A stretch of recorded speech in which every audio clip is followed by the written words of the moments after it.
Chapter 4, Preliminary Investigation.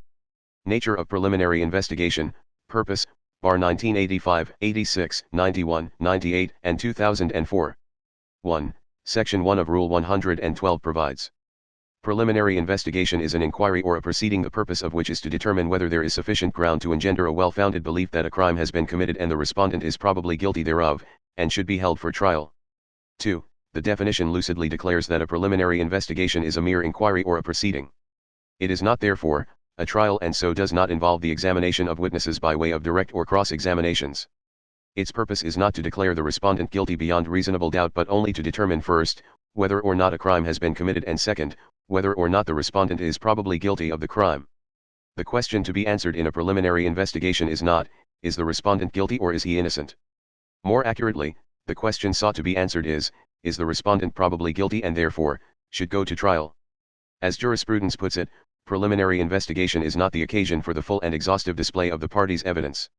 It is for the presentation of such evidence only as may engender a well-founded belief that an offense has been committed and that the accused is probably guilty thereof.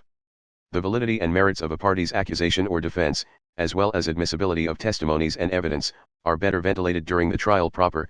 Presidential Ad Hoc Fact-Finding Committee on Behest Loans vs. Desierto. 3. In the conduct of preliminary investigation, the prosecutor does not decide whether there is evidence beyond reasonable doubt of the guilt of respondent. A prosecutor merely determines the existence of probable cause, and to file the corresponding information if he finds it to be so. De Chavez vs. Ombudsman. Probable cause implies probability of guilt and requires more than bare suspicion but less than evidence to justify a conviction. Mainbo vs. Acosta. 4. Stated otherwise, the prosecutor in a preliminary investigation does not determine the guilt or innocence of the accused. He does not exercise adjudication nor rule-making functions. Preliminary investigation is merely inquisitorial, and is often the only means of discovering the persons who may be reasonably charged with a crime and to enable the fiscal to prepare his complaint or information. It is not a trial of the case on the merits and has no purpose except that of determining whether a crime has been committed and whether there is probable cause to believe that the accused is guilty thereof. Spouses Balanguan vs. Court of Appeals.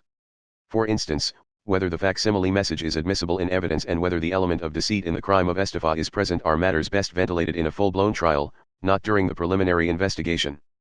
A preliminary investigation is not the occasion for the full and exhaustive display of the prosecution's evidence. The presence or absence of the elements of the crime is evidentiary in nature and is a matter of defense that may be passed upon after a full-blown trial on the merits. In fine, the validity and merits of a party's defense or accusation, as well as the admissibility of testimonies and evidence, are better ventilated during the trial proper than at the preliminary investigation level. Samuel Lee, ETAL vs. KBC Bank. 5. The purposes of a preliminary investigation is to determine whether a crime has been committed, and b. there is probable cause to believe that the accused is guilty thereof. Mainbo vs. Acosta. However, the ultimate purpose of a preliminary investigation is to secure the innocent against hasty, malicious, and oppressive prosecution and to protect him from an open and public accusation of a crime, from the trouble, expenses, and anxiety of a public trial, and also to protect the state from useless and expensive prosecutions. Sales vs. Santagan Bayen. It is designed to free a respondent from the inconvenience, expense, ignominy, and stress of defending himself theirself in the course of a formal trial, until the reasonable probability of his or her guilt has been passed upon in a more or less summary proceeding by a competent officer designated by law for that purpose. Ledesma vs. Court of Appeals. Subscribe for more audiobook like this. Nature of the right to a preliminary investigation. 1. The holding of a preliminary investigation is not required by the Constitution. It is not a fundamental right and is not among those rights guaranteed in the Bill of Rights. The right thereto is of a statutory character and may be invoked only when specifically created by statute. Marinas vs. Siachi. But while the right is statutory rather than constitutional, since it has been established by statute, it becomes a component of due process in criminal justice. Duromel vs. Santagan Bayen. When so granted by statute, the right is not a mere formal or technical right. It is a substantive right. To deny the claim of the accused to a preliminary investigation would be to deprive him the full measure of his right to due process. Dudert vs. Santagan Bayen. 2. There exist decisions holding that a preliminary investigation is essentially a judicial inquiry and that in a preliminary investigation, the prosecutor or investigating officer acts as a quasi-judicial officer. Although a preliminary investigation is, according to the court, not a trial, and is not intended to usurp the function of a trial court, it is not a casual affair but is, in effect, a realistic judicial appraisal of the merits of the case. These cases also ruled that the authority of a prosecutor or an investigating officer to conduct a preliminary investigation is no less than that of a municipal judge or even a regional trial court judge, and that while the investigating officer is not a judge, by the nature of his functions, he is and must be considered to be a quasi-judicial officer. A preliminary investigation has been called a judicial inquiry. It is a judicial proceeding. An act becomes a judicial proceeding when there is an opportunity to be heard and for the production of and weighing of evidence, and a decision is rendered thereon. Cruz vs. People. It is worth remarking that the concept of a preliminary investigation as essentially a judicial inquiry as declared in the 1994 case of Cruz vs. People was adopted by the Department of Justice. The DOJ Manual for Prosecutors citing Cruz describes a preliminary investigation as essentially a judicial inquiry since there is the opportunity to be heard, the production and weighing of evidence, and a decision rendered on the basis of such evidence. In this sense, the investigating prosecutor is a quasi-judicial officer, see Section 1, Part 3, Manual for Prosecutors. 3. Under a different set of facts and issues, a pronouncement was later made in Bautista v. Court of Appeals, where it was held that a preliminary investigation is very different from other quasi-judicial proceedings. Accordingly, the prosecutor in a preliminary investigation does not determine the guilt or innocence of the accused. He does not exercise adjudication nor rule-making functions. Preliminary investigation is merely inquisitorial, and is often the only means of discovering the persons who may be reasonably charged with a crime and to enable the fiscal to prepare his complaint or information. It is not a trial of the case on the merits and has no purpose except that of determining whether a crime has been committed and whether there is probable cause to believe that the accused is guilty thereof.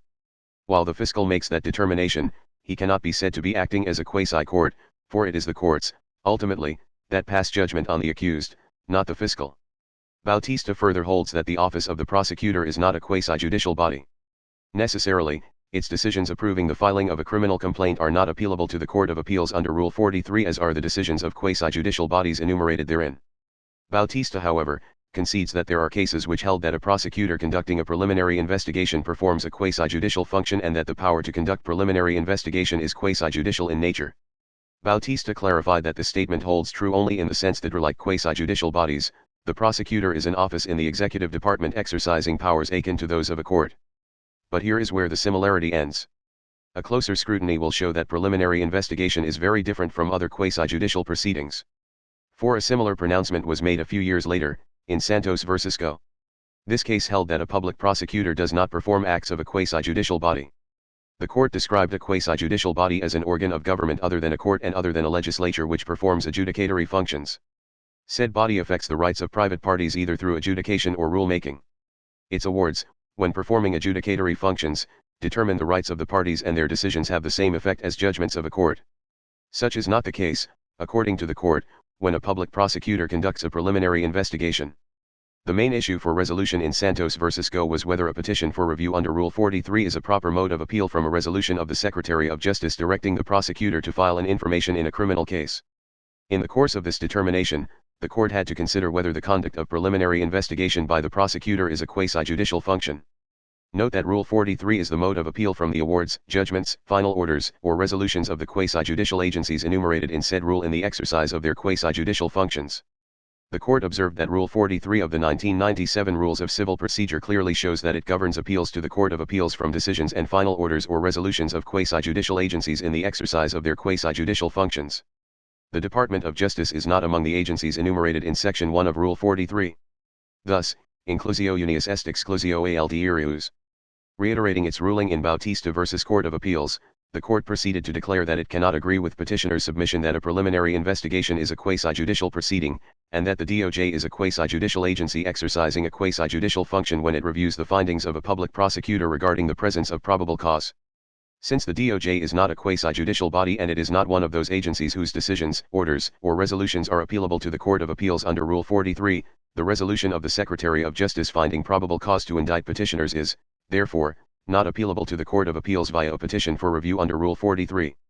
5. Also, a much later case affirmed previous rulings that a preliminary investigation is not a quasi-judicial proceeding, and that the DOJ is not a quasi-judicial agency exercising a quasi-judicial function when it reviews the findings of a public prosecutor regarding the presence of probable cause, Spouses Bayen v. Court of Appeals.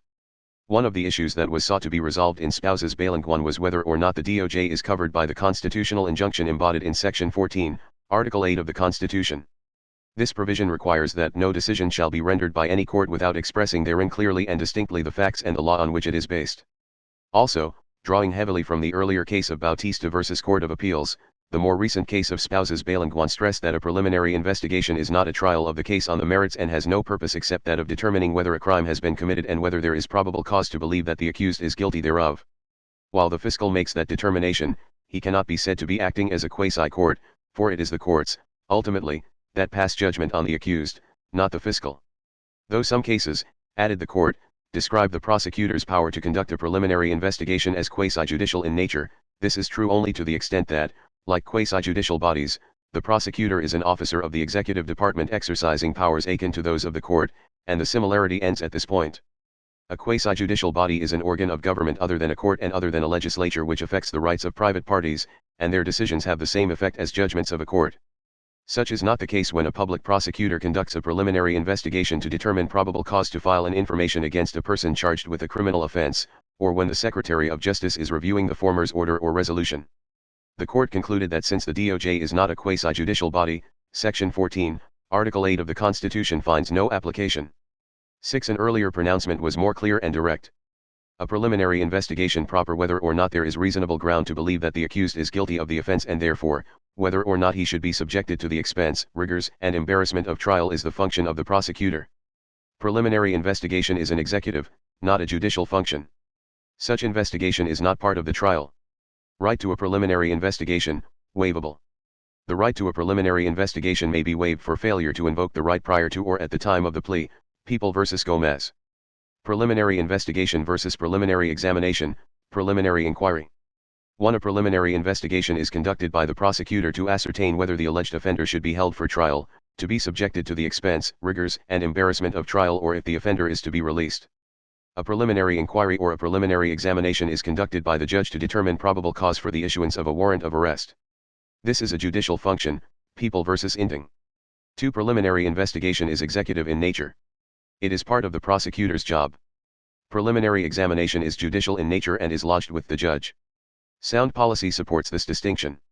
Otherwise judges would be unduly laden with the preliminary investigation and examination of criminal complaints instead of concentrating on hearing and deciding cases filed before their courts, Ledesma v. Court of Appeals.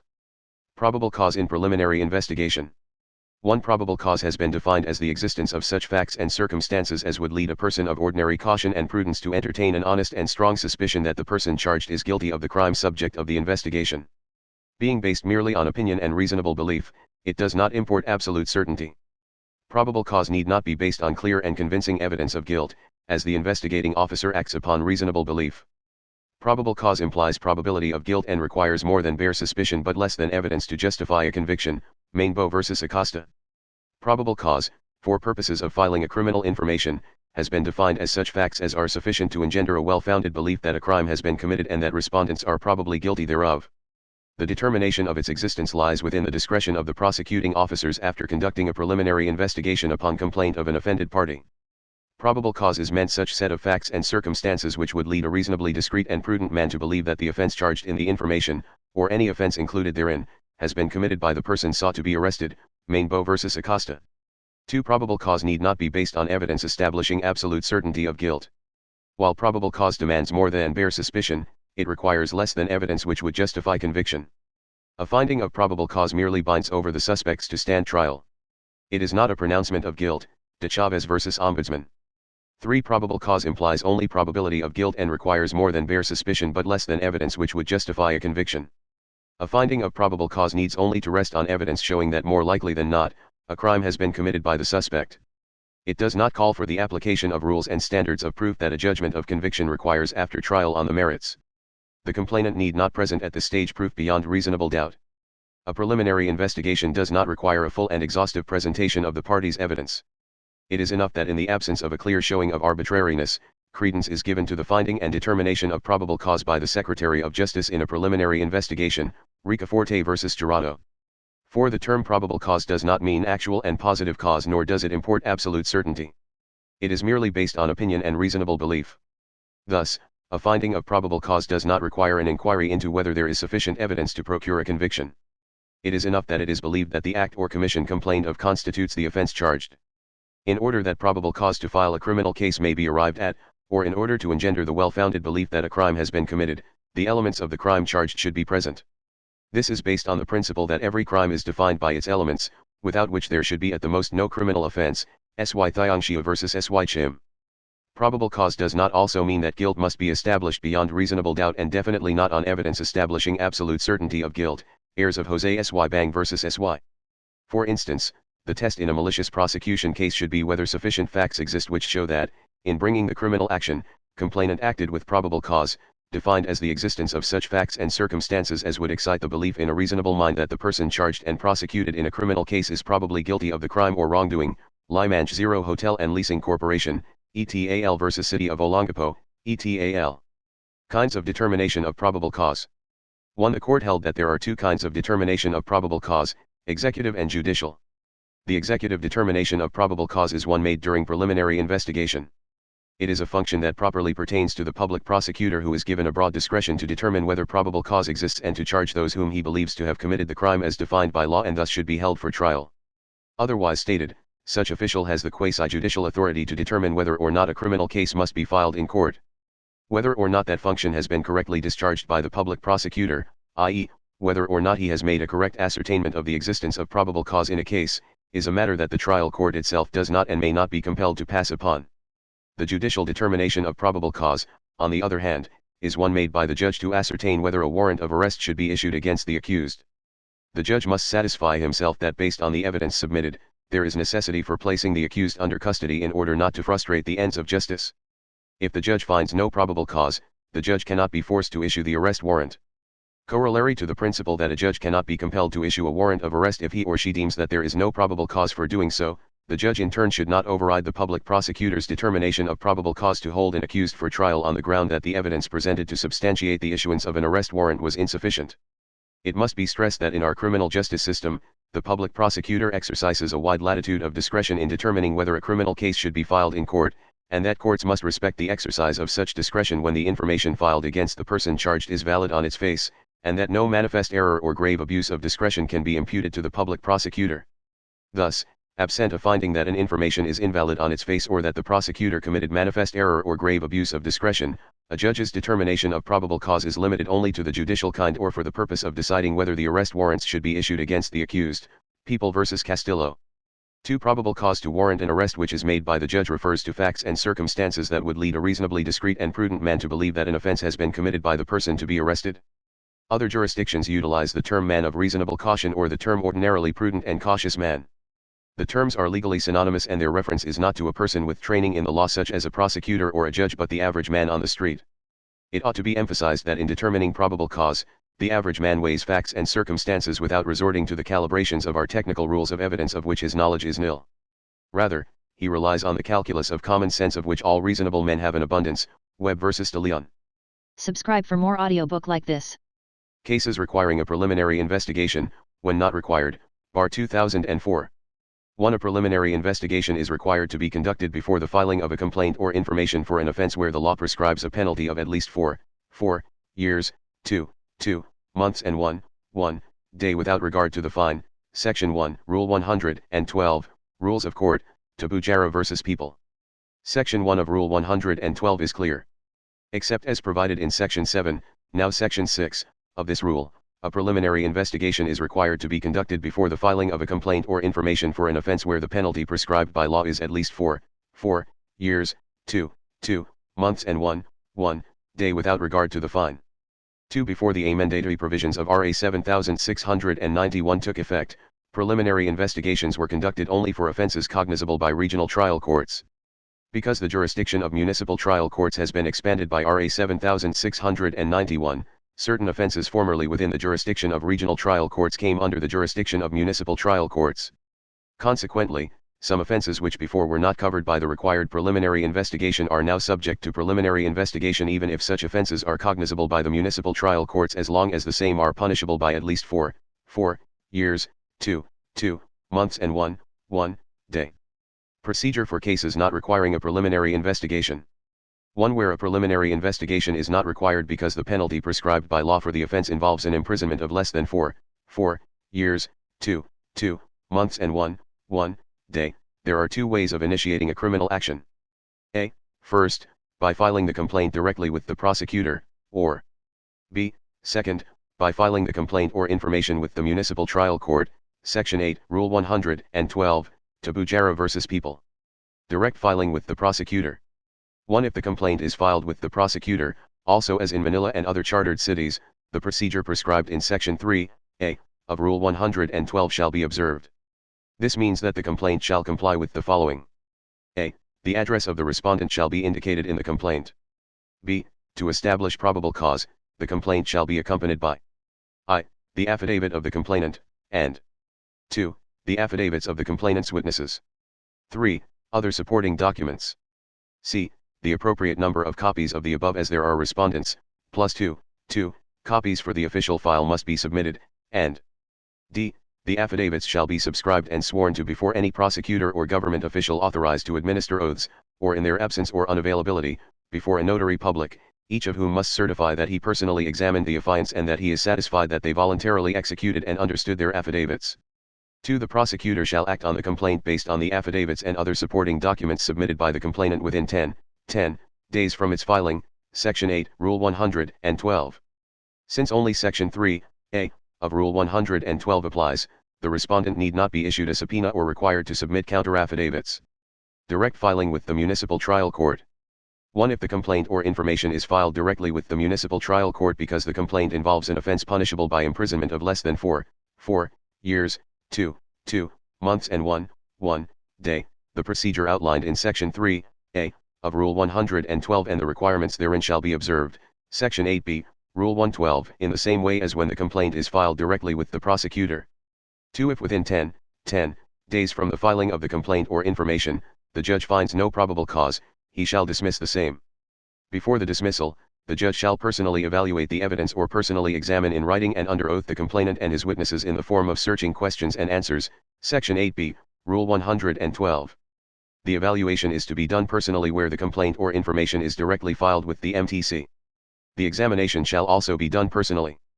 3. If the judge desires to further determine the existence of probable cause, he may require the submission of additional evidence within 10 days from notice, Section 8B, Rule 112. If the judge still finds no probable cause, despite the additional evidence, the judge shall dismiss the case within 10 days from the submission of additional evidence or expiration of said period, Section 8B, Rule 112. 4. If the judge finds probable cause, he shall issue a warrant of arrest. If the accused has already been arrested, the court shall instead issue a commitment order. A warrant of arrest may not also be issued if the judge is satisfied that there is no necessity for placing the accused under custody, in which case, the court may issue summons instead of a warrant of arrest, Section 8B, Rule 112. The issuance of a warrant of arrest is not mandatory and is to be issued if there is a necessity of placing the accused under immediate custody, but a judge gravely abuses his discretion if he issues a warrant based solely on the statement of a witness who was not even personally examined in writing and under oath and in the form of searching questions and answers, Tabujara vs. People. When preliminary investigation is not required even if the offense is one which normally requires a preliminary investigation. 1. If a person is arrested lawfully without a warrant involving an offense which requires a preliminary investigation, i.e., the penalty is at least 4 years, 2 months, and 1 day, an information or complaint may be filed against him without need for a preliminary investigation, formerly Section 7, now Section 6, Rule 112, Rules of Court as amended by AM. Number 05-08-26 SC, August 30, 2005. Inquest proceedings are proper only when the accused has been lawfully arrested without a warrant, WILLARD vs. Velasco. Thus, if a person is arrested by a police officer in flagrante delicto while robbing the victim through violence or intimidation, the arrest is a lawful one, Section 5A of Rule 113, and a preliminary investigation is not required even if the penalty for robbery is more than 4 years, 2 months, and 1 day.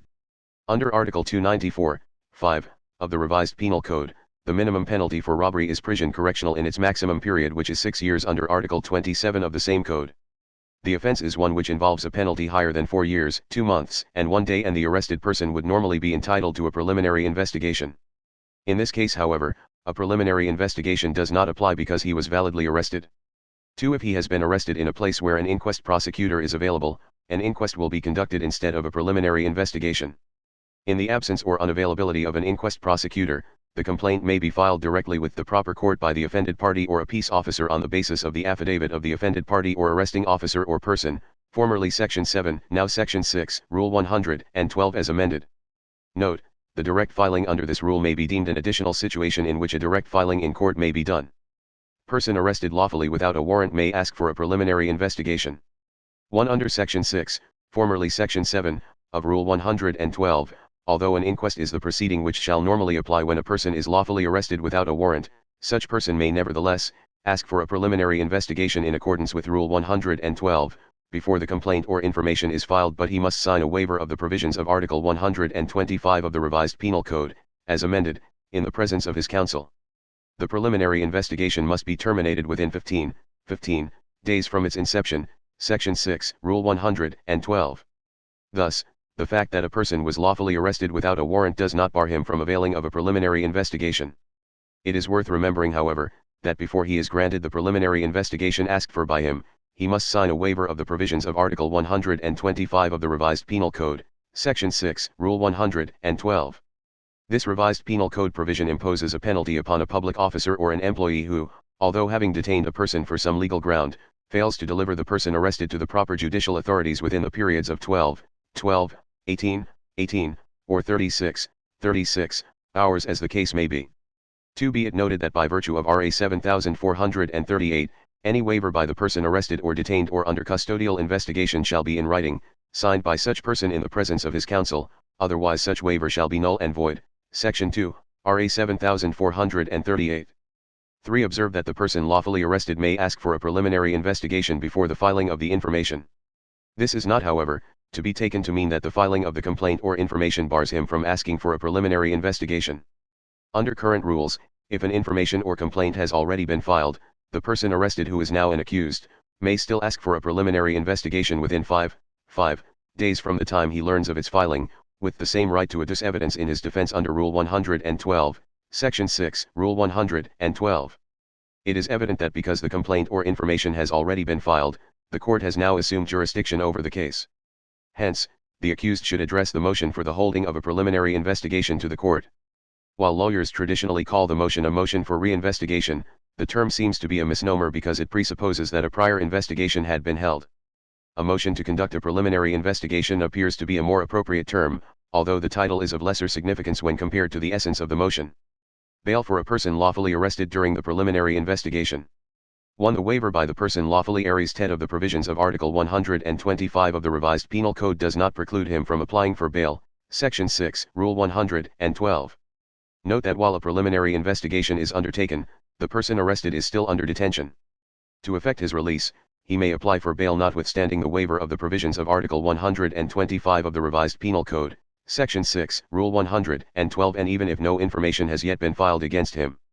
His right to bail is supported not only by Section 6 of Rule 112 but also by Section 17, c, of Rule 114, which declares, any person in custody who is not yet charged in court may apply for bail with any court in the province, city, or municipality where he is held.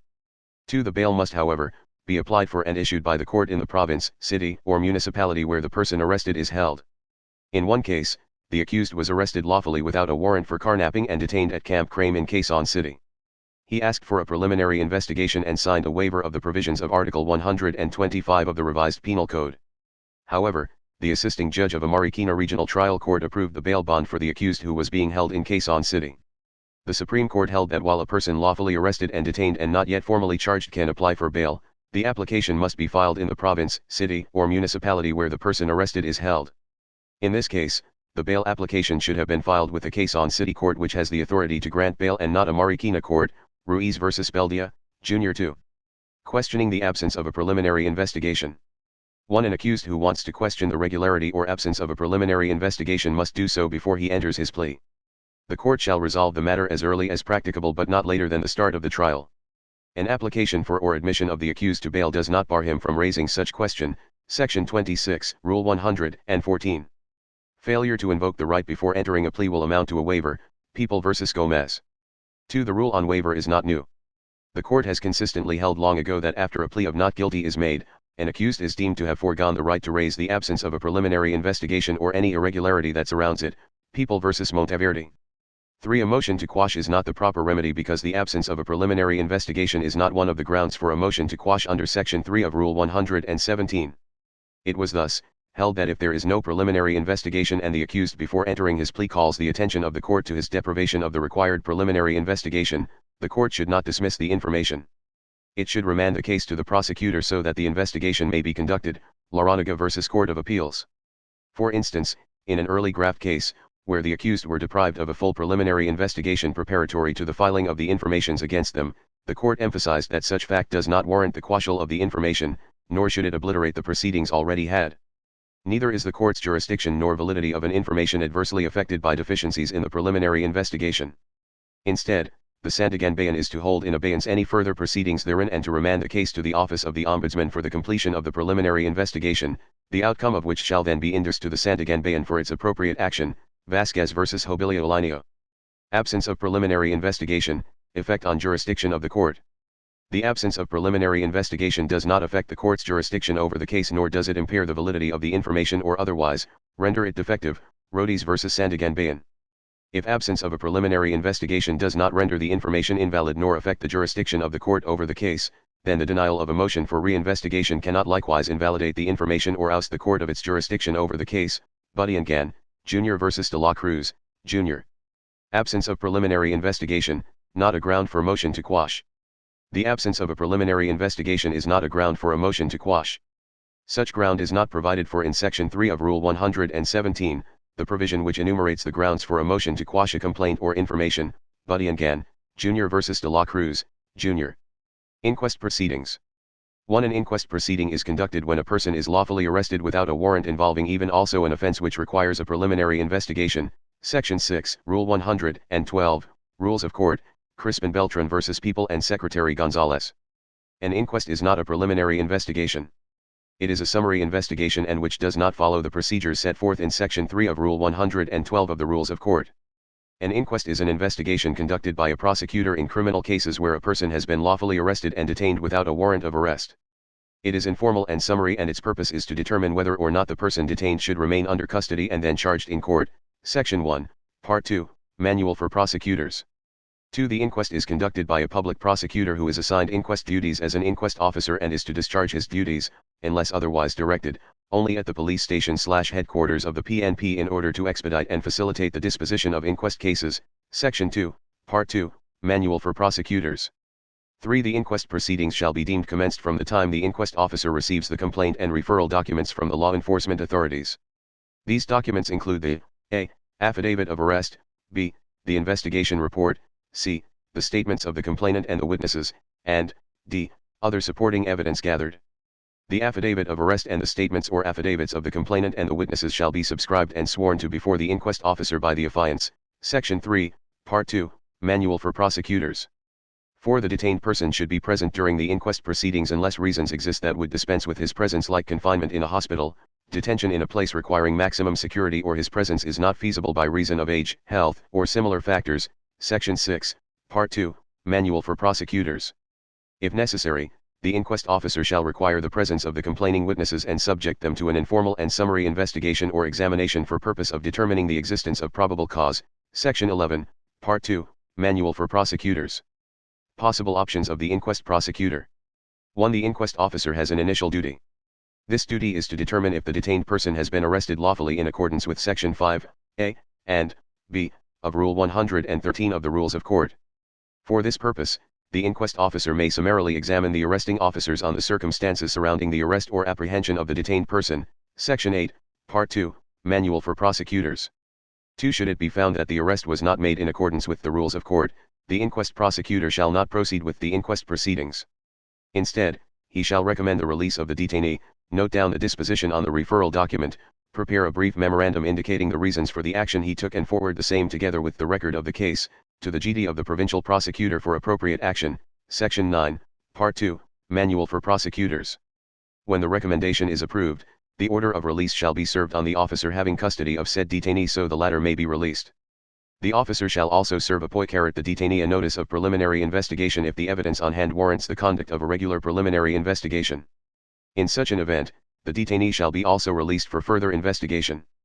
The detainee shall be furnished copies of the charge sheet or complaint, affidavits, or sworn statements of the complainant and his witnesses and other supporting evidence. Section 9, Part 2, Manual for Prosecutors.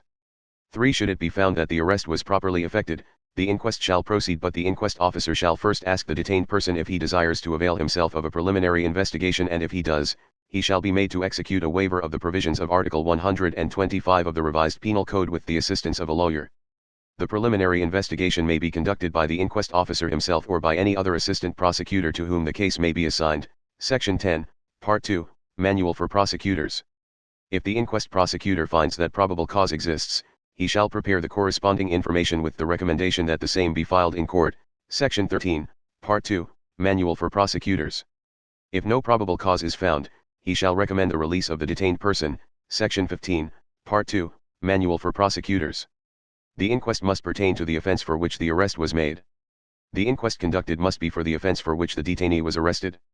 This basic rule is exemplified by the case of Beltran versus People. The case involved petitioners in the consolidated petitions who were incumbent congressmen and representatives of party list groups while the others were private individuals. The petitions sought the issuance of writs of prohibition and certiorari to enjoin the prosecution of the petitioners for rebellion and to set aside the rulings of the Department of Justice, DOJ, and the Regional Trial Court of Makati City, RTC Makati, on the investigation and prosecution of petitioners' cases. One of the petitioners was Crispin Beltran, who was arrested without a warrant following the issuance by President Gloria Macapagal Arroyo of Presidential Proclamation No. 1017 on February 24, 2006 declaring a state of national emergency. When he was arrested, Beltran was not informed of the crime for which he was arrested. On the evening of his arrest, Beltran was subjected to an inquest at the Quezon City Hall of Justice for inciting to sedition under Article 142 of the Revised Penal Code based on a speech Beltran allegedly gave during a rally in Quezon City on February 24, 2006, on the occasion of the 20th anniversary of the EDSA Revolution. The inquest was based on the joint affidavit of Beltran's arresting officers who claimed to have been present at the rally. The joint affidavit of Beltran's arresting officers stated that the officers arrested Beltran, without a warrant, for inciting to sedition.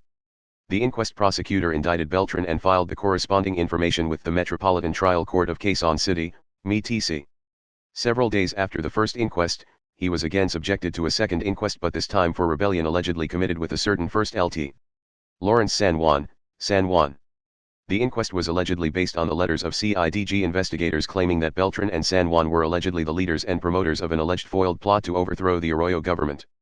The plot was supposed to be carried out jointly by members of the Communist Party of TL/E Philippines, CPP, and the Makabayang Kawal ng Pilipinas, MKP, which have formed a tactical alliance. Subscribe for more audiobook like this. The panel of prosecutors from the DOJ which conducted the second inquest subsequently issued a resolution finding probable cause to indict Beltran and San Juan as leaders/promoters of the alleged rebellion. The panel then filed an information with the RTC Makati. Beltran moved that the RTC make a judicial determination of probable cause against him, but the court sustained the finding of probable cause against Beltran. Beltran sought reconsideration, but the judge, like the first judge of the court in which the case was originally filed, also inhibited herself from the case without resolving Beltran's motion. The new judge of the court to which the case was re-raffled denied the motion for reconsideration of Beltran. Hence, the petition to set aside the orders finding probable cause and the denial of the motion for reconsideration and to enjoin the prosecution of Beltran.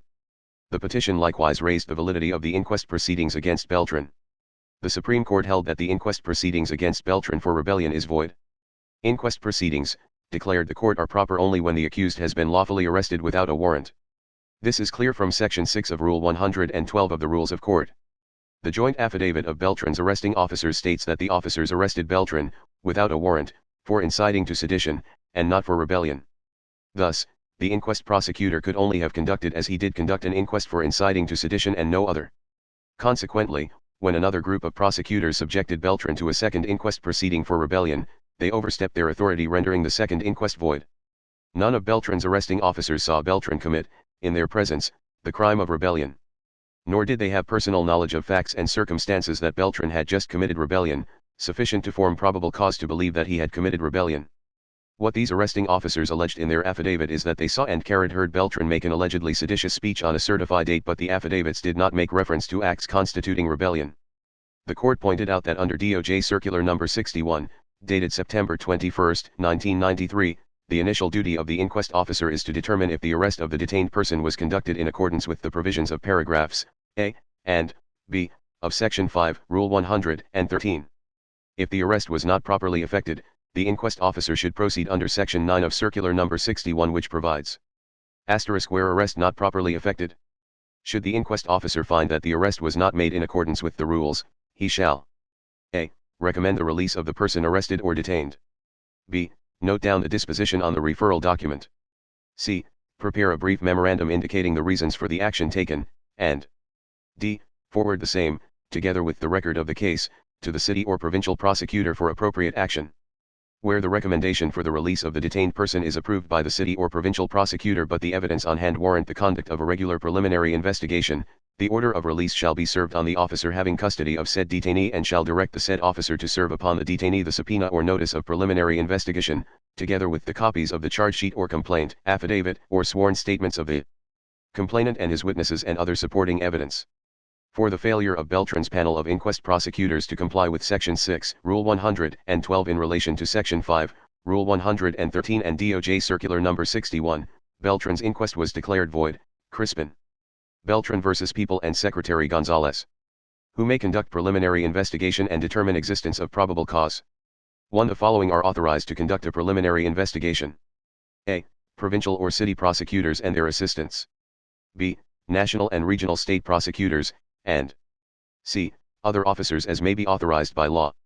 The authority of the above to conduct preliminary investigations shall include all crimes cognizable by the proper court in their respective territorial jurisdiction, a.m. May 6, 26, SC, August 30, 2005. Before the amendments, judges of the municipal trial courts and municipal circuit trial courts were allowed to conduct preliminary investigations, Mago v. P. Fialis Affirmo, 582 SCRA 1. Judges of first-level courts are no longer allowed to conduct preliminary investigations, Cibulo v. Toledo Mupus. 2. The following are also authorized to conduct a preliminary investigation. A. Under the amendments to the Omnibus Election Code, the Commission on Elections, through its duly authorized legal officers, has the power, concurrent with the other prosecuting arms of the government, to conduct preliminary investigation of all election offenses punishable under the Omnibus Election Code and to prosecute the same, Section 265, BP 881, Omnibus Election Code, as amended by RA 9369, Section 43. It has been held in a relatively recent case that a public prosecutor exceeded the authority delegated to him by the Commission on Elections, COMELEC, to prosecute election-related cases when he filed amended informations in court against the respondent even after he had been directed by the legal department of the COMELEC to suspend the implementation of high-end joint resolution, which found that the respondent should be indicted, but before his delegated authority had been revoked by the COMELEC. And Bayen. The Constitution, particularly Section 20, Article 9, empowers the COMELEC to investigate and, when appropriate, prosecute election cases. Furthermore, under Section 265 of the OEC, the COMELEC, through its duly authorized legal officers, has the exclusive power to conduct the preliminary investigation of all election offenses punishable under the OEC and to prosecute the same. Under Section 265 of the OEC, the COMELEC may avail itself of the assistance of other prosecuting arms of the government. Thus, Section 2, Rule 34 of the COMELEC Rules of Procedure provides for the continuing delegation of authority to other prosecuting arms of the government, which authority, however, may be revoked or withdrawn at any time by the COMELEC in the proper exercise of its judgment. Section 10 of the same Rule 34 gives the COMELEC the power to motu proprio revise, modify and reverse the resolution of the chief state prosecutor and or provincial city prosecutors. Clearly, the chief state prosecutor, all provincial and city fiscals, and or their respective assistants have been given continuing authority, as deputies of the Commission, to conduct a preliminary investigation of complaints involving election offenses under the election laws and to prosecute the same. However, such authority may be revoked or withdrawn any time by the COMELEC either expressly or impliedly, when in its judgment such revocation or withdrawal is necessary to protect the integrity of the process to promote the common good or where it believes that the successful prosecution of the case can be done by the COMELEC. Moreover, being mere deputies or agents of the COMELEC, provincial or city prosecutors deputized by it are expected to act in accord with and not contrary to or in derogation ftf the resolutions, directives, or orders of the COMELEC in relation to election cases where it had been deputized to investigate and prosecute by the COMELEC. As mere deputies, provincial and city prosecutors acting on behalf of the COMELEC must proceed within the lawful scope of their delegated authority, Bibnado Divo and Renato Comparativo versus Pablo Olivares. Note, this case had been filed in 2004 before the amendment introduced by RA 9369 in January 23, 2007 and should now be interpreted in accordance with the amendment. Under Section 43 thereof, the power of the COMELEC to investigate and prosecute election offenses is now concurrent with the other prosecuting arms of the government. The other prosecuting arms of the government, it is humbly submitted, no longer need to be deputized by the COMELEC.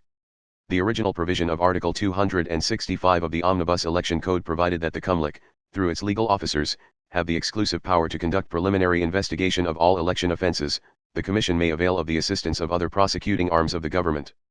The difference between the original Article 265 and its amended version warrants a modification of existing case law on the matter. b. The Office of the Ombudsman has the authority to investigate and prosecute on its own or on complaint by any person, any act or omission of any public officer or employee, office or agency, when such act or omission appears to be illegal, unjust, improper, or inefficient. It has primary jurisdiction over cases cognizable by the Santagan Bayen and, in the exercise of this primary jurisdiction, it may take over, at any stage, from any investigatory agency of the government, the investigation of such cases, Section 15(1), RA 6770. In appropriate cases, the Office of the Ombudsman has full authority to issue subpoenas, including subpoena duces tecum, for compulsory attendance of witnesses and the production of documents and informatiori relating to matters under its investigation. The grant of this authority, however, is not unlimited, as the Ombudsman must necessarily observe and abide by the terms of the Constitution and our laws, the rules of court and the applicable jurisprudence on the issuance, service, validity, and efficacy of subpoenas. Under the rules of court, the issuance of subpoenas, including a subpoena duces tecum, operates under the requirements of reasonableness and relevance. For the production of documents to be reasonable and for the documents themselves to be relevant, the matter under inquiry should, in the first place, be one that the Ombudsman can legitimately entertain, investigate, and rule upon. Subpoena duces tecum dated January 11, 2010 of Acting Director Alewe Amante, PIABC Office of the Ombudsman, AM. Number 101-13 SC, March 2, 2010. C. The Presidential Commission on Good Government with the assistance of the Office of the Solicitor General and other government agencies is empowered to investigate, file, and prosecute cases investigated by it. Executive Order No. 14, May 7, 1986. The procedure for preliminary investigation must be strictly followed. One case is illustrative. A preliminary investigation of the rebellion charges against Laidlad and Mazza was held before a panel of DOJ prosecutors on the basis of the unsubscribed letters of CIDG investigators alleging that the petitioners have committed acts constituting rebellion. During the preliminary investigation, the counsel for the CIDG presented a masked man, who claimed to be an eyewitness against petitioners in a complaint for rebellion. The man subscribed to his affidavit before one of the respondent prosecutors, who then gave copies of the affidavit to media members present during the proceedings. The panel of prosecutors gave petitioners 10 days within which to file their counter-affidavits, but the petitioners were furnished the complete copies of documents supporting the CIDG's letters much later. Petitioners moved for the inhibition of the members of the prosecution panel for lack of impartiality and independence, considering the political milieu under which petitioners were investigated, the statements that the President and the Secretary of Justice made to the media regarding petitioners' case, and the manner in which the prosecution panel conducted the preliminary investigation. The DOJ panel of prosecutors denied petitioners' motion as well as the subsequent motion for reconsideration. Petitioners sought the nullification of the orders of the DOJ panel and for the issuance of an injunctive writ. Acting on petitioners' prayer for the issuance of an injunctive writ, the court issued a status quo order. Prior to this, however, the panel of prosecutors issued a resolution finding probable cause to charge petitioners and 46 others with rebellion. The prosecutors filed the corresponding information with RDC Makati. Consequently, the petitioners Laidlad and Mazza filed a supplemental petition to enjoin the prosecution of the criminal case because of irregularities in the preliminary investigation. In deciding the petition, the court started by outlining the procedure for the preliminary investigation of offenses punishable by at least 4 years, 2 months, and 1 day as embodied in Section 3, Rule 112 of the Revised Rules of Criminal Procedure. The court found that instead of following this procedure scrupulously, so that the constitutional right to liberty of a potential accused can be protected from any material damage, respondent prosecutors nonchalantly disregarded it. Respondent prosecutors failed to comply with Section 3(a) of Rule 112, which provides that the complaint, which, with its attachment, must be of such number as there are respondents, be accompanied by the affidavits of the complainant and his witnesses, subscribed and sworn to before any prosecutor or government official authorized to administer oath, or, in their absence or unavailability, before a notary public. Respondent prosecutors treated the unsubscribed letters of the officers of CIDG-PNP as complaints and accepted the affidavits attached to the letters even though some of them were notarized by a notary public without any showing that a prosecutor or qualified government official was unavailable as required by Section 3(a) of Rule 112. Further, Section 3(b) of Rule 112 mandates that the prosecutor, after receiving the complaint, must determine if there are grounds to continue with the investigation. If there is none, he shall dismiss the case, otherwise he shall issue a subpoena to the respondents. Here, after receiving the CIDG letters, respondent prosecutors peremptorily issued subpoenas to petitioners requiring them to appear at the DOJ office on a certain date to secure copies of the complaints and its attachments.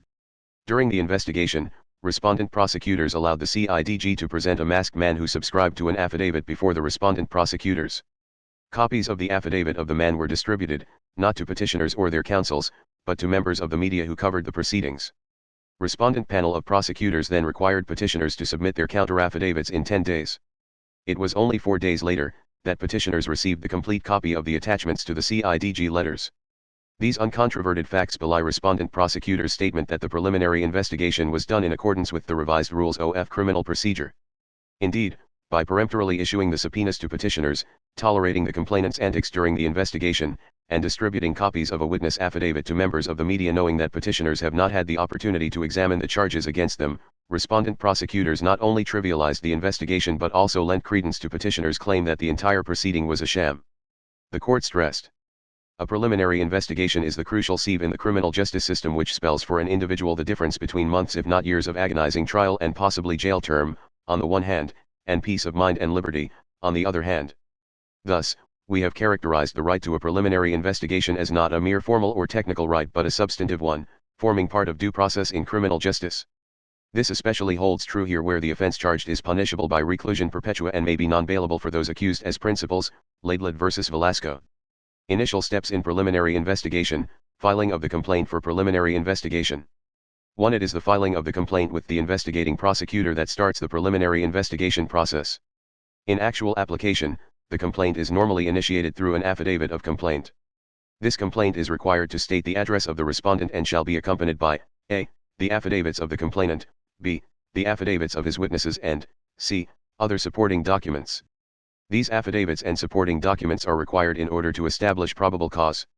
The number of copies to be filed shall be in such number as there are respondents plus 2 copies for the official file, Section 3A, Rule 112. Note that the complaint filed for the purpose of preliminary investigation differs from the complaint filed for the purpose of instituting a criminal prosecution. The latter refers to the complaint defined in Section 3 of Rule 110 and which is in the name of the people of the Philippines. It has also been held that the complaint referred to in a preliminary investigation is not just the affidavit of the complainant because his affidavit is treated as a component of the complaint, see Santos-Cancio v. Department of Justice. 2. The rule establishes a hierarchy with respect to the persons before whom the affidavits may be subscribed and sworn to. The affidavits that shall accompany the complaint shall be subscribed and sworn to before any prosecutor and not necessarily before the investigating prosecutor. It may also be subscribed before any government official authorized to administer oaths. In their absence or in case they are unavailable, the affidavits may be subscribed and sworn to before a notary public, Section 3A, Rule 112. 3. The prosecutor, official or notary public before whom the affidavits were subscribed and sworn to does not perform a mere perfunctory or mechanical duty. He is obligated to conduct a personal examination of the affiants and corollarily, to certify that he personally examined the affiants and that he is satisfied that they voluntarily executed and understood their affidavits. Section 3A, Rule 112. Dismissal of the complaint or issuance of a subpoena. 1. From the filing of the complaint, the investigating officer has 10 days within which to decide which of the following options to take. A. To dismiss the complaint if he finds no ground to conduct the investigation, or b. To issue a subpoena to the respondent in case he finds the need to continue with the investigation, in which case the subpoena shall be accompanied with a copy of the complaint and its supporting affidavits and documents, Section 3B, Rule 112.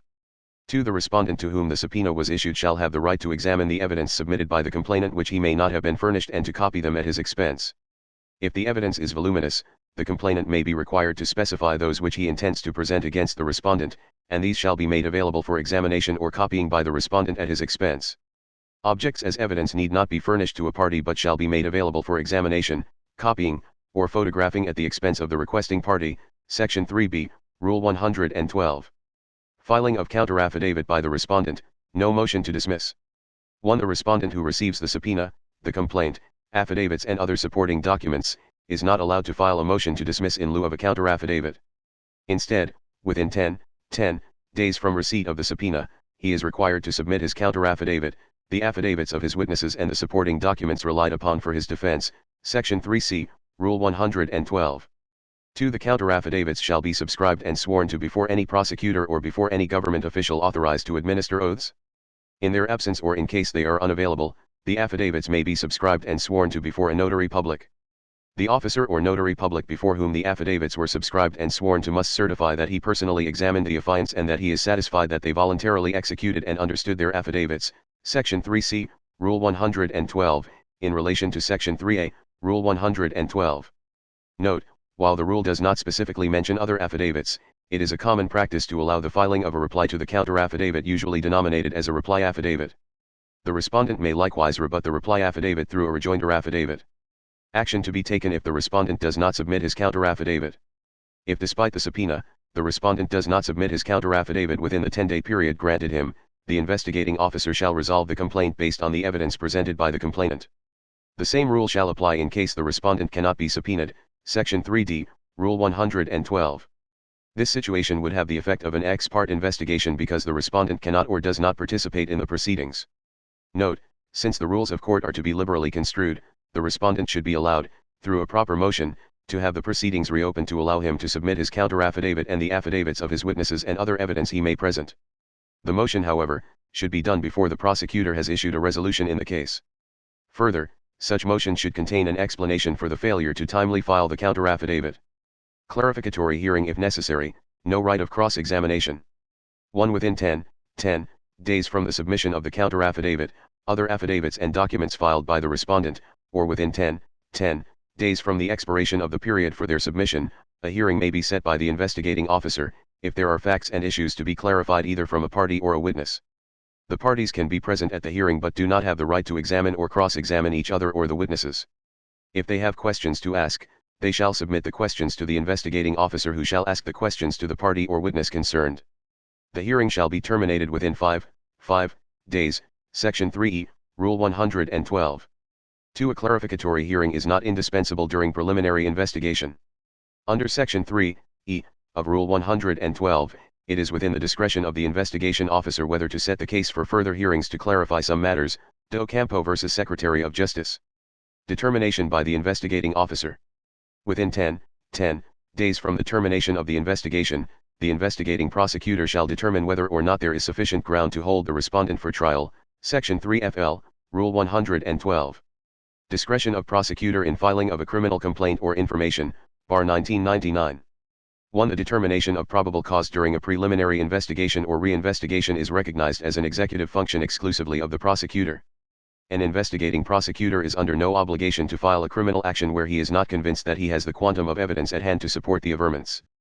Prosecuting officers have equally the duty not to prosecute when after investigation or reinvestigation they are convinced that the evidence adduced was not sufficient to establish a prima facie case. Thus, the determination of the persons to be prosecuted rests primarily with the prosecutor who is vested with discretion in the discharge of this function, Dupesquire v. Court of Appeals. Since discretion is involved in the determination of probable cause, mandamus as described in Rule 65, will not, as a rule, lie to compel the filing of a complaint or information. 2. A prosecutor is under no compulsion to file a particular criminal information where he is convinced that there is not enough evidence to support its averments, or that the evidence at hand, to his mind, necessarily leads to a different conclusion, Illusorio v. Illusorio. Resolution of investigating prosecutor, certification of preliminary investigation. 1. If the investigating prosecutor finds cause to hold the respondent for trial, he shall prepare both the resolution and information. If he does not find probable cause, he shall recommend the dismissal of the complaint, Section 4, Rule 112. 2. The information shall contain a certification by the investigating officer under oath in which he shall certify to the following: a. That he, or as shown by the record, an authorized officer, has personally examined the complainant and his witnesses, b. That there is a reasonable ground to believe that a crime has been committed, c. That the accused is probably guilty thereof, d. That the accused was informed of the complaint and of the evidence submitted against him, and e. That he was given an opportunity to submit contract-overting evidence, Section 4, Rule 112. Effect of the absence of the required certification, Bar 1998. Definitely settled is the rule that notwithstanding the absence in the information of a certification as to the holding of a preliminary investigation, the information is nonetheless considered valid for the reason that such certification is not an essential part of the information itself and its absence cannot vitiate it as such, People v. Marquez. What is not allowed is the filing of the information without a preliminary investigation having been previously conducted, People v. Lapura. Forwarding of the records of the case for action, need for approval before filing or dismissal. 1. Within 5 days from his resolution, he shall forward the record of the case to the provincial or city prosecutor or chief state prosecutor, or to the ombudsman or his deputy in cases of offences cognizable by the Santagan Bayen in the exercise of its original jurisdiction. They shall act on the resolution within 10 days from their receipt thereof and shall immediately inform the parties of such action. Section 4, Rule 112.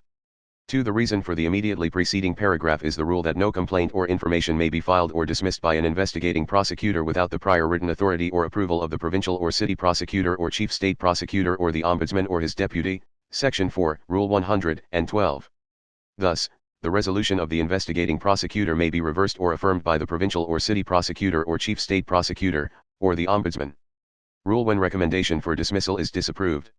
Where the investigating prosecutor recommends the dismissal of the complaint but his recommendation is disapproved by the provincial or city prosecutor or chief state prosecutor or the ombudsman or his deputy on the ground that a probable cause exists, the latter may by himself file the information against the respondent, or direct another assistant prosecutor or state prosecutor to do so without conducting another preliminary investigation. Section 4, Rule 112. Motion for reconsideration. The aggrieved party under current practice is not precluded from filing a motion for reconsideration within 15 days from receipt of the assailed resolution. If the motion is denied, the aggrieved party may appeal within 15 days from the denial of the motion for reconsideration. Section 3, 2000 NPS Rule on Appeal, DOJ Department Circular No. 70. Appeals to the Secretary of Justice, filing a petition for review. 1. In cases subject of preliminary investigation or reinvestigation, an appeal may be brought to the Secretary of Justice from the resolutions of the Chief State Prosecutor, Regional State Prosecutors and Provincial/City Prosecutor. Section 1, Department Circular No. 70, NPS Rule on Appeal, Department of Justice, July 3, 2000. The Secretary of Justice has the ultimate authority to decide which of the conflicting theories of the complainants and the respondents should be believed. Community Rural Bank of Gamba N.E., Inc. v. Talavera. 2. The appeal shall be taken within 15 days from receipt of the assailed resolution. If a motion for reconsideration/reinvestigation has been filed within 15 days from receipt of the assailed resolution, the appeal shall be taken within 15 days from receipt of the denial of the motion for reconsideration/reinvestigation. Section 3, Department Circular No. 70. Note, under the same provision, only one motion for reconsideration is allowed. 3. The appeal is made by filing a petition for review with the Office of the Secretary, Department of Justice. This petition must be verified and copies of the same must be furnished the adverse party and the prosecution office issuing the appealed resolution. Section 4, Department Circular No. 70. The petition must contain the matters mandated under Section 5 of Department Circular No. 70 and failure to comply with the same shall constitute sufficient ground for the dismissal of the petition. Section 6, Department Circular No. 70. Within a non-extendable period of 15 days from receipt of the copy of the petition, the adverse party may file a verified comment. The investigating/reviewing/approving prosecutor need not submit any comment except when directed by the Secretary of Justice. Section 8, Department Circular No. 70. If no comment is filed within the prescribed period, the appeal shall be resolved on the basis of the petition. Section 8, Department Circular No. 70. Note, the appeal does not hold or prevent the filing of the corresponding information in court based on the finding of probable cause in the appealed resolution, unless the Secretary of Justice directs otherwise, but the appellant and prosecutor shall see to it that, pending resolution of the appeal, the proceedings in court are held in abeyance. Section 9, Department Circular No. 70. Note also that the party filing a petition for review is allowed to file a motion for the suspension of the arraignment. Under Section 11, c, of Rule 116, upon motion by the proper party, the arraignment shall be suspended, among others, if a petition for review of the resolution of the prosecutor is pending. 4. If the Secretary of Justice finds the same to be patently without merit or manifestly intended for delay, or when the issues raised therein are too unsubstantial to require consideration, he may dismiss the petition outright. Section 7, Department Circular No. 70. If pursuant to the appealed resolution, an information has already been filed and the accused has already been arraigned prior to the filing of the petition shall not be given due course. Section 7, Department Circular No. 70. If the accused has been arraigned after the filing of the petition, any arraignment shall not bar the Secretary of Justice from exercising his power of review. Section 7, Department Circular No. 70. 5. The Secretary of Justice may reverse, affirm, or modify the appealed resolution. He may also dismiss the petition for review motu proprio or upon motion on any of the following grounds. A. That the petition for review was filed beyond the period prescribed. B. That the prescribed procedure and requirements provided in Department Circular No. 70 were not complied with. C. That there is no showing of any reversible error or that the accused was already arraigned when the appeal was taken. D. That the appealed resolution is interlocutory in nature, except when it suspends the proceedings based on the alleged existence of a prejudicial question. E. That the offense has already prescribed, and F. That there are other legal and factual grounds that exist to warrant a dismissal. Section 12, Department Circular Number 70. The Secretary, however, has another option.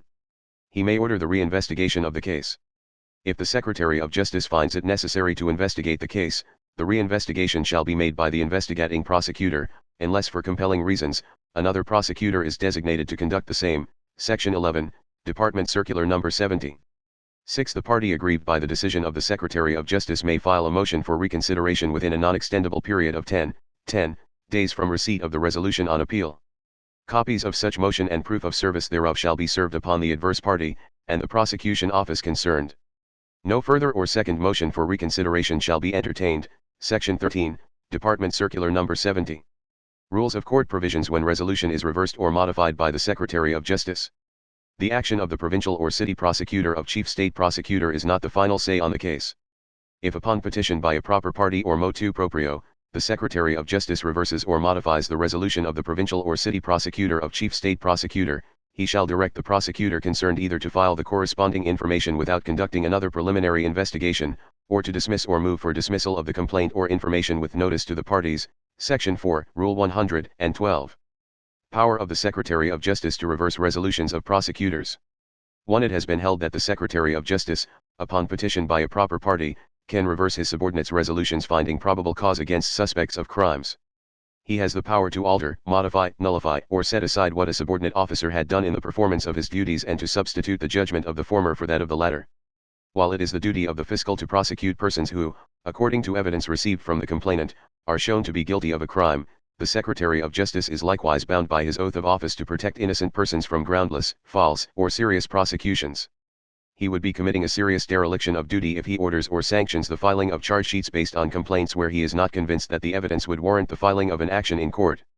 He has the ultimate power to decide which between the conflicting theories of the parties should be believed.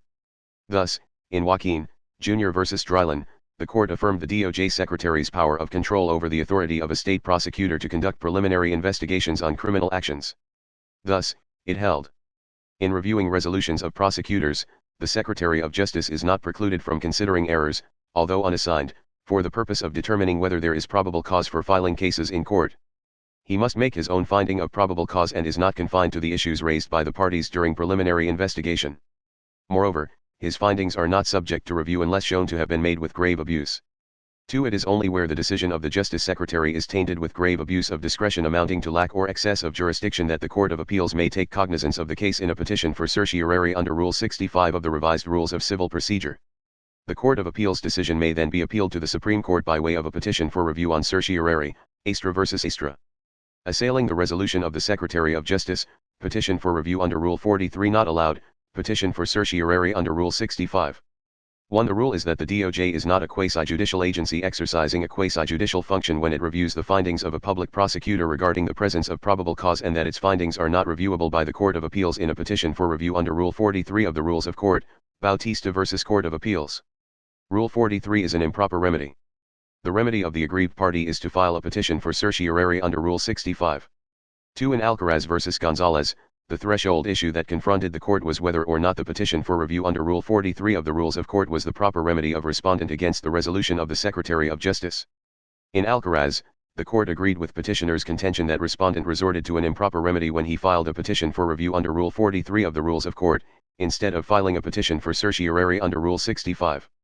It was stressed that in the determination of probable cause during the preliminary investigation, the executive branch of government has full discretionary authority.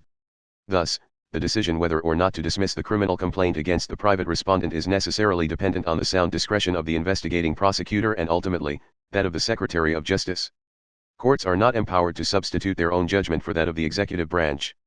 Alcaraz further explained that the resolution of the investigating prosecutor is subject to appeal to the Justice Secretary who, under the revised Administrative Code, exercises the power of control and supervision over said investigating prosecutor, and who may affirm, nullify, reverse, or modify the ruling of such prosecutor. Thus, while the CA may review the resolution of the Justice Secretary, it may do so only in a petition for certiorari under Rule 65 of the Rules of Court, solely on the ground that the Secretary of Justice committed grave abuse of his discretion amounting to excess or lack of jurisdiction. It bears stressing, declared the Court, that the resolution of the Justice Secretary affirming, modifying, or reversing the resolution of the investigating prosecutor is final. Under the 1993 Revised Rules on Appeals, now the 2000 National Prosecution Service Rules on Appeals, resolutions in preliminary investigations or reinvestigations from the Justice Secretary's resolution, the aggrieved party has no more remedy of appeal except to file a motion for reconsideration of the said resolution. The remedy of the aggrieved party is to file a petition for certiorari under Rule 65 of the Rules of Court, since there is no more appeal or other remedy available in the ordinary course of law. In Alcaraz, the respondent filed a petition for review under Rule 43 of the Rules of Court, assailing the resolutions of the Justice Secretary.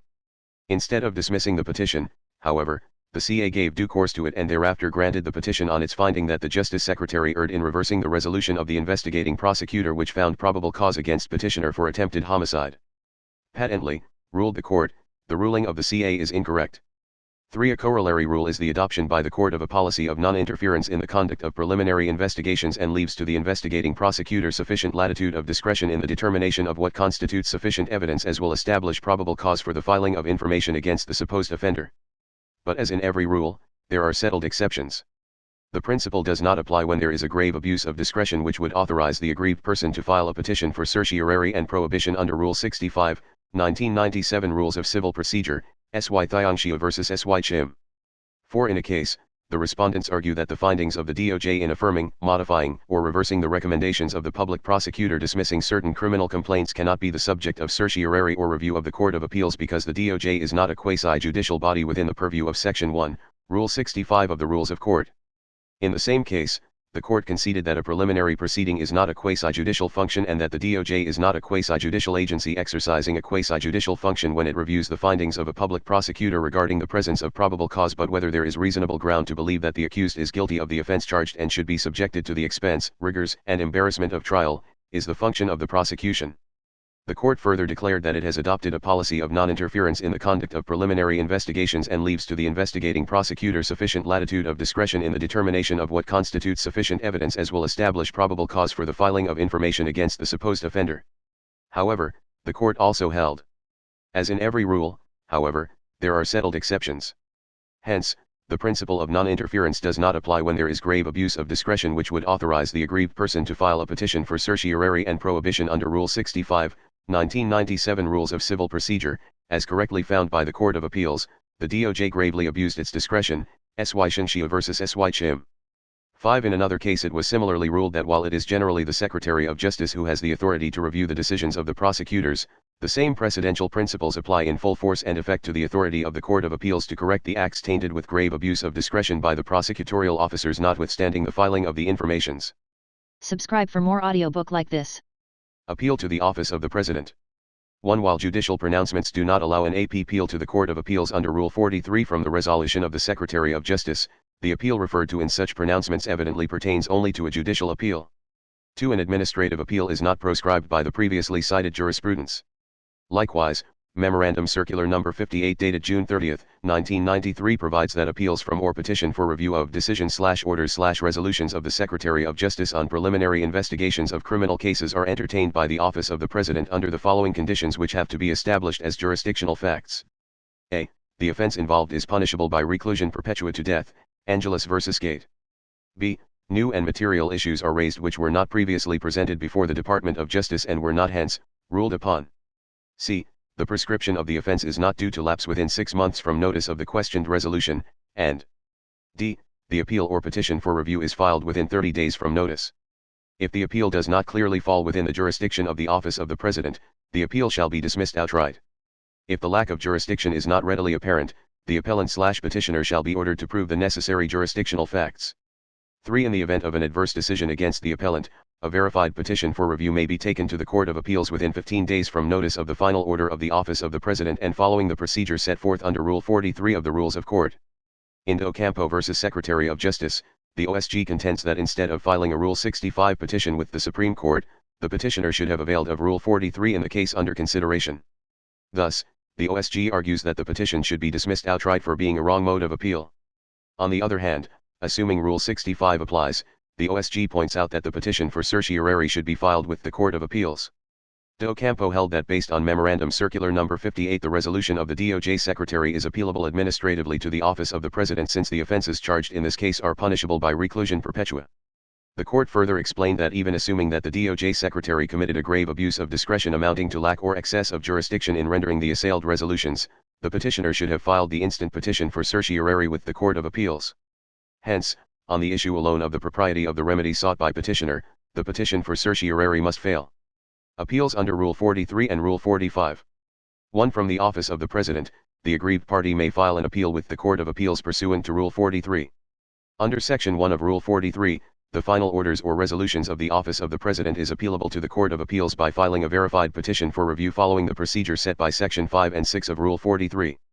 2. The party aggrieved by the judgment, final order, or resolution of the Court of Appeals may avail of an appeal by certiorari, petition for review on certiorari, to the Supreme Court under Rule 45.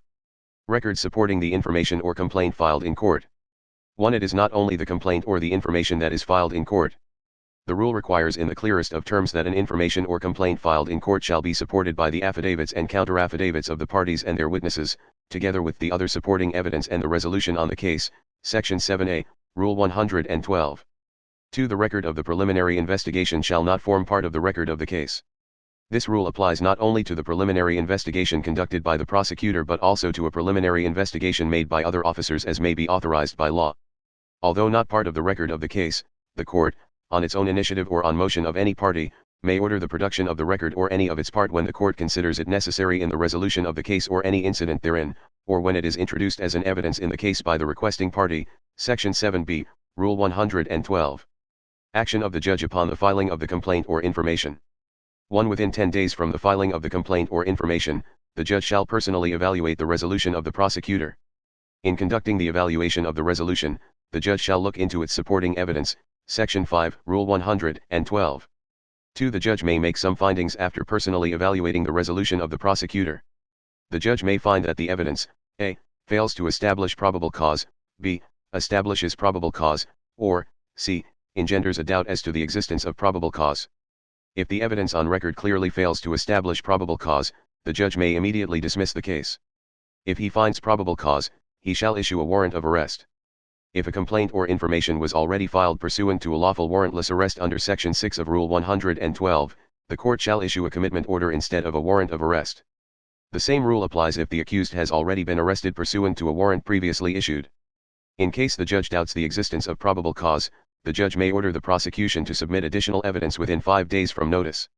The issue must be resolved by the court within 30 days from the filing of the complaint or information, Section 5, Rule 112, Rules of Court as amended by AM 05-08-26 SC, August 30, 2005.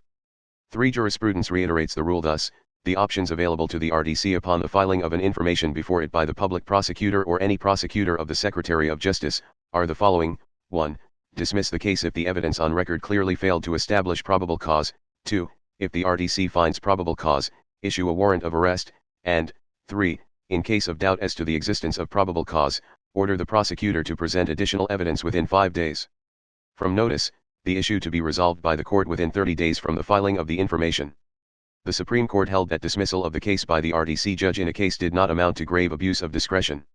Rather, it clearly showed his compliance with his duty to personally evaluate the resolution of the prosecutor and its supporting evidence, Elvira Oong vs. Jose Casim Genio.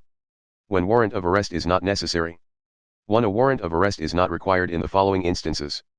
A. When a complaint or information has already been filed pursuant to a lawful warrantless arrest, i.e., if the accused is already under detention and was lawfully arrested without a warrant and a complaint or information has been filed pursuant to Section 6, Rule 112, Section 5c, Rule 112, also when a warrant has already been issued by the MTC judge pursuant to Section 5b of Rule 112 and the accused is already detained, Section 5c, Rule 112. b. When the accused is charged for an offense punishable only by fine, Section 5c, Rule 112, or c. When the case is subject to the rules on summary procedure, Section 16, 1991 Rule on Summary Procedure. 2. It is within the discretion of the judge to issue a warrant for the arrest of an accused in a criminal case. A judge is required to personally evaluate the resolution of the prosecutor and its supporting evidence. He may immediately dismiss the case if the evidence on record clearly fails to establish probable cause. However, if he finds probable cause, then he is mandated by law to issue such warrant. While before it was mandatory for the investigating judge to issue a warrant for the arrest of the accused if he found probable cause, the rule is that the investigating judge's power to order the arrest of the accused is limited to instances in which there is a necessity for placing him in custody in order not to frustrate the ends of justice. The arrest of the accused can be ordered only in the event that the prosecutor files the case and the judge of the RDC finds probable cause for the issuance of the warrant of arrest, Pangan v. Gani.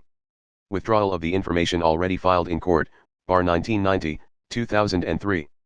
1. In Crespo v. Mogul, the issue raised is whether the trial court acting on a motion to dismiss a criminal case filed by the provincial fiscal upon instructions of the Secretary of Justice to whom the case was elevated for review, may refuse to grant the motion and insist on the arraignment and trial on the merits. Grappling with the issue, the court unequivocally held that the rule in this jurisdiction is that once a criminal complaint or information is filed in court, any disposition of the case or dismissal or acquittal or conviction of the accused rests within the exclusive jurisdiction, competence, and discretion of the trial court. Although the fiscal retains the direction and control of the prosecution of criminal cases even while the case is already in court, he cannot impose his opinion on the trial court. The trial court is the best and sole judge on what to do with the case before it. The determination of the case is within its exclusive control and competence. A motion to dismiss the case filed by the public prosecutor should be addressed to the court, which has the option to grant or deny the same.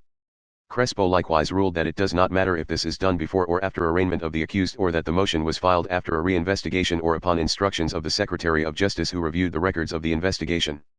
The court, in the exercise of its discretion, may deny the motion and require that the trial on the merits proceed for the proper determination of the case. 2. It is vital to bear in mind that in resolving a motion to dismiss the case or to withdraw the information filed by the public prosecutor on his own initiative or pursuant to the directive of the Secretary of Justice, either for insufficiency of the evidence or for lack of probable cause, the trial court should not rely solely on the findings of the public prosecutor or the Secretary of Justice that no crime was committed or that the evidence is insufficient to support a conviction. The trial must make an independent evaluation or assessment the merits of the case and the evidence on record of the prosecution, Santos v. Orda, Jr. The dismissal cannot be merely based on the findings of the Secretary of Justice that no crime was committed. Reliance cannot be placed solely on the conclusion of the prosecution that there is no sufficient evidence against the accused. The grant of the motion to dismiss cannot be based upon considerations other than the judge's own and personal conviction that there was no case against the accused. In other words, the judge himself must be convinced that there was, indeed, no sufficient evidence against the accused, and this conclusion can be arrived at only after an assessment of the evidence in the possession of the prosecution, Martinez v. Court of Appeals. 3. The trial court should not rely solely and merely on the findings of the public prosecutor or the Secretary of Justice that no crime was committed, Santos v. Orda. The trial court has the option to grant or deny the motion to dismiss filed by the fiscal, Ledesma v. Court of Appeals. It may either agree or disagree with the recommendation of the Secretary. Reliance alone on the resolution of the Secretary would be an abdication of the trial court's duty and jurisdiction to determine a prima facie case, Somerville General Merchandising & Co., Inc. v. Eugenio, Jr. 4. Once a criminal action has been instituted by the filing of the information with the court, the latter acquires jurisdiction and has the authority to determine whether to dismiss the case or convict or acquit the accused. Where the prosecution is convinced that the evidence is insufficient to establish the guilt of an accused, it cannot be faulted for moving for the withdrawal of the information. However, in granting or denying the motion to withdraw, the court must judiciously evaluate the evidence in the hands of the prosecution. The court must itself be convinced that there is indeed no satisfactory evidence against the accused, and this conclusion can only be reached after an assessment of the evidence in the possession of the prosecution, Ramos v. People. 5. The court must itself be convinced that there is indeed no sufficient evidence against the accused.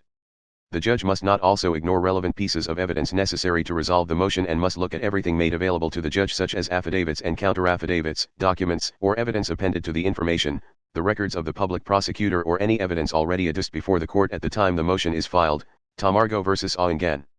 6. It bears emphasizing that when the trial court grants a motion of the public prosecutor to withdraw the information in compliance with the directive of the Secretary of Justice, or to deny the said motion, it does so not out of compliance to or defiance of the directive of the Secretary of Justice, but in sound and faithful exercise of its judicial prerogative. The trial court is the best and sole judge on what to do with the case before it. The rule applies to a motion to withdraw the information or to dismiss the case even before or after the arraignment of the accused. The prior determination of probable cause by the trial court does not in any way bar a contrary finding upon reassessment of the evidence presented before it, Ramos v. People. 7. In a fairly recent case, a motion to withdraw an information filed by the city prosecutor was denied by the trial court. Without moving for a reconsideration of the order denying the motion, the accused filed a petition for mandamus with the Supreme Court to seek a reversal of the order of the trial court. The court also ruled, as it had done in past cases, that the trial court, when confronted with a motion to withdraw an information on the ground of lack of probable cause, is not bound by the resolution of the prosecuting arm of the government, but is required to make an independent assessment of the merits of such motion, Hipos, Senior v. Bay. 8. In Lee v. KC Bank, the trial court was confronted with a motion to withdraw an information for estifa filed against the respondents.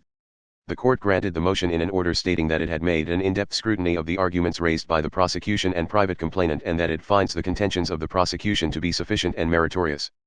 An order of this tenor was ruled to be insufficient. The Supreme Court declared the judge must in his order, positively state that the evidence presented against the respondents was insufficient for a prima facie case. It must include a discussion of the merits of the case based on an evaluation or assessment of the evidence on record, look at the basis of the recommendation of the prosecution, and state the reasons for granting the motion to withdraw the information and must embody the assessment in the order. If these requirements are not complied with, Lee v. KC Bank concludes that a dismissal of the case would then be based upon considerations other than the judge's own personal individual conviction that there was no case against the respondents and showed that the trial judge improperly relinquished the discretion that he was bound to exercise.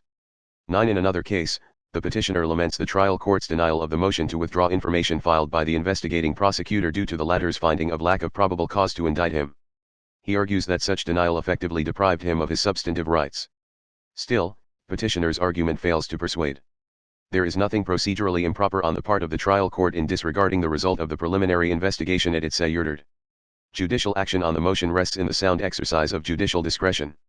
In denying the motion, the trial court just followed the jurisprudential rule laid down in Crespo v. Judge Mogul, 235 Phil 465, that once a complaint or information is filed in court, any disposition of the case as to its dismissal or the conviction or acquittal of the accused rests on the sound discretion of the court.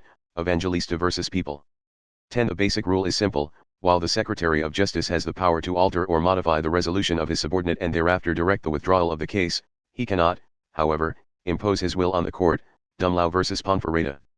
11. In a case on appeal, petitioner argues that the filing of the informations in the MTCC had already removed the cases from the power and authority of the prosecution to dismiss the same in accordance with the doctrine laid down in Crespo v. Mogul, Crespo.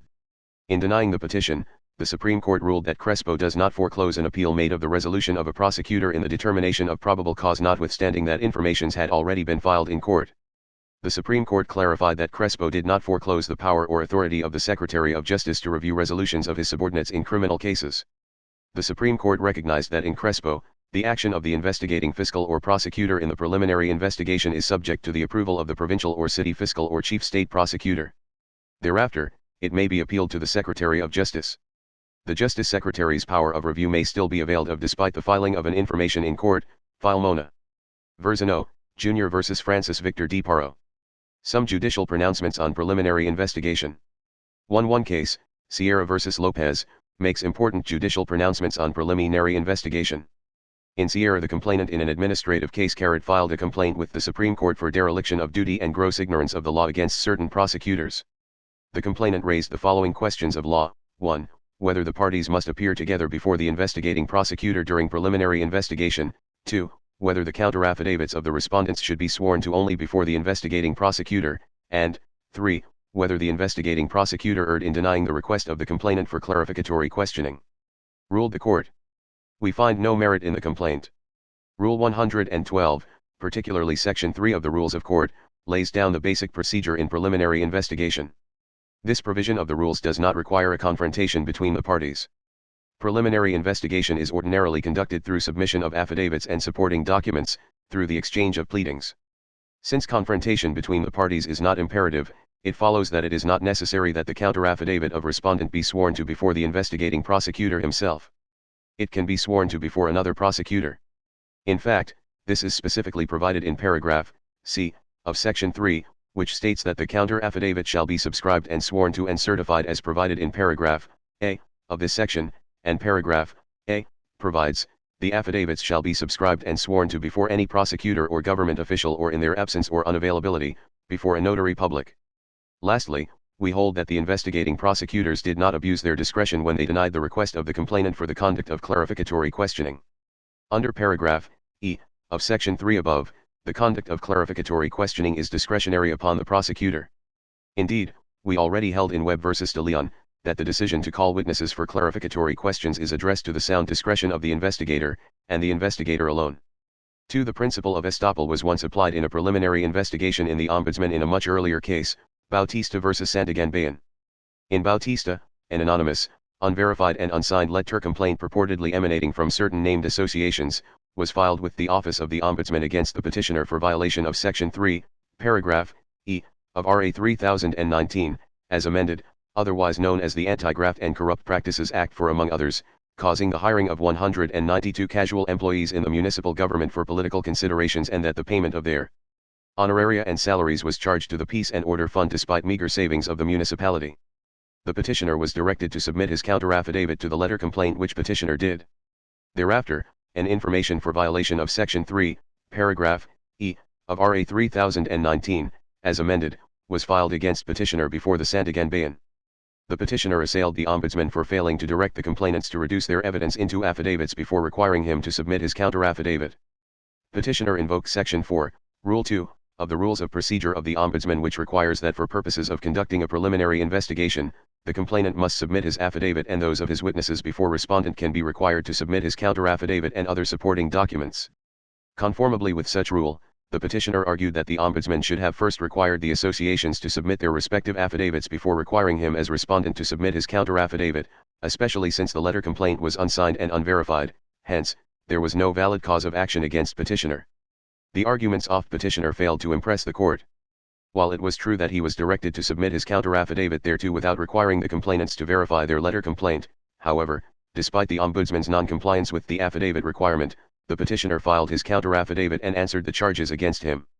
Hence, according to the court, having submitted himself to the jurisdiction of the Ombudsman and having allowed the proceedings to go on until the preliminary investigation was terminated and the information filed at the Santagan Bayen, the petitioner was deemed to have waived whatever right he may otherwise have to assail the manner in which the preliminary investigation was conducted. Consequently, petitioner was likewise estopped from questioning the validity of the information filed before the Santagan Bayen, Bautista v. Santagan Bayen 0. 3. May a complaint affidavit notarized in a foreign jurisdiction be the basis for a preliminary investigation? This question was answered by the court in Seizure v. People. The case involved a criminal prosecution against petitioners for unfair competition under Article 189 of the Revised Penal Code, filed before the Regional Trial Court. Petitioners were alleged to be engaged in the manufacture, printing, sale, and distribution of counterfeit NBA garment products. In a special power of attorney, the president of NBA Properties Incorporated constituted a local law firm, as the company's attorney in fact, to act for and its behalf in the filing of criminal, civil, and administrative complaints, among others. The special power of attorney was notarized by a notary public of New York County and certified by the county clerk and clerk of the Supreme Court of the State of New York. A Philippine consul of the Consulate General of the Philippines in New York authenticated the certification. The company president also executed a complaint affidavit before the same notary public of the State of New York. Before they entered their pleas, the petitioners moved to quash the information, arguing among others, that the fiscal should have dismissed the complaint filed during the preliminary investigation because under the rules, the complaint must be sworn to before the prosecutor. The trial court sustained the prosecution and denied petitioners' motion to quash. The special civil action for certiorari with the Court of Appeals was dismissed. Petitioners sought reconsideration of the dismissal of the petition, but the same was likewise denied. The petition for review on certiorari under Rule 45 of the Rules of Court filed before the Supreme Court now reiterates the argument that the complaint filed is defective and should have been dismissed by the fiscal because it should have been personally sworn to by the complainant before the investigating prosecutor. The petition was denied by the Supreme Court, which declared emphatically that a complaint is substantially sufficient if it states the known address of the respondent, it is accompanied by complainant's affidavit and his witnesses and supporting documents, and the affidavits are sworn to before any fiscal, state prosecutor or government official authorized to administer oath, or in their absence or unavailability, a notary public who must certify that he personally examined the affiants and that he is satisfied that they voluntarily executed and understood their affidavits. All these have been duly satisfied in the complaint filed before the prosecutor. The court added that the absence of an oath in the complaint does not necessarily render it invalid. Want of oath is a mere defect of form, which does not affect the substantial rights of the defendant on the merits. Note: the case was decided under Section 3 of Rule 112 of the 1985 Rules of Criminal Procedure, which has substantially the same provisions as Section 3 of Rule 112. Subscribe for more audiobook like this.